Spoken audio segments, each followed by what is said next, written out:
இன்றைக்கி ஒரு அருமையான டேஸ்ட்டில் சிக்கன் ஒயிட் பிரியாணி எப்படி செய்யுதுன்னு பார்க்க போகிறோம்.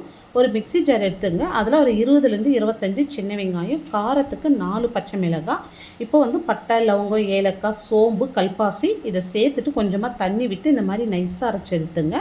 இப்போ 3/4 கேஜ் சிக்கனோட இதை சேர்த்துட்டு 2 ஸ்பூன் இஞ்சி பூண்டு விழுது, இப்போ 50 கிராம் தயிர், தேவையான அளவு உப்பு சேர்த்துட்டு நல்லா கலந்து விட்டு இது ஒரு அரை மணி நேரம் நல்லா ஊறட்டும். ஒரு அடிகனமான பாத்திரம் வச்சுட்டு 3 டேபிள் ஸ்பூன் எண்ணெய் சேர்த்துட்டு பட்டை, லவங்கம், ஏலக்காய், கல்பாசி, 2 பெரிய வெங்காயம் நீல வாக்கில் மெலிசா கட் பண்ணிட்டு சேர்த்துங்க. இது நல்லா வதங்கி நல்ல கலர் மாதிரி வந்ததும் இப்போ இதோட 2 ஸ்பூன் இஞ்சி பூண்டு விழுது சேர்த்துட்டு நல்லா ரா ஸ்மெல் போகிற வரைக்கும் வதக்கி விடுங்க. இப்போ இது கூடவே 2 பச்சை மிளகாய், ஒரு கை நிறைய புதினா, ஒரு கை நிறைய கொத்தமல்லி சேர்த்துட்டு நல்லா சுருண்டு வதங்கி வரட்டும். இப்போ நம்ம ஊற வச்ச சிக்கன் சேர்த்துட்டு ஃபஸ்ட்டு உப்பு கொஞ்சமாக சேர்த்துருந்தோம். இப்போ தேவையான அளவு உப்பு சேர்த்து நல்லா ஒரு 5லேருந்து 6 நிமிஷத்துக்கு நல்லா வதக்கி விடுங்க. இப்போ இந்த டம்ளரில் 1 டம்ளர் அரிசிக்கு 1.5 டம்ளர் தண்ணி சேர்த்துடலாம். அதில் 1 டம்ளர் தேங்காய் பால், 1/2 டம்ளர் தண்ணி சேர்த்து லைட்டாக கொதி வந்ததும் 20 நிமிஷமாக ஊற வச்ச பாஸ்மதி ரைஸ் இதோட தண்ணி வடிச்சிட்டு சேர்த்துருங்க. அரிசி தண்ணி லெவலாக வரட்டும்.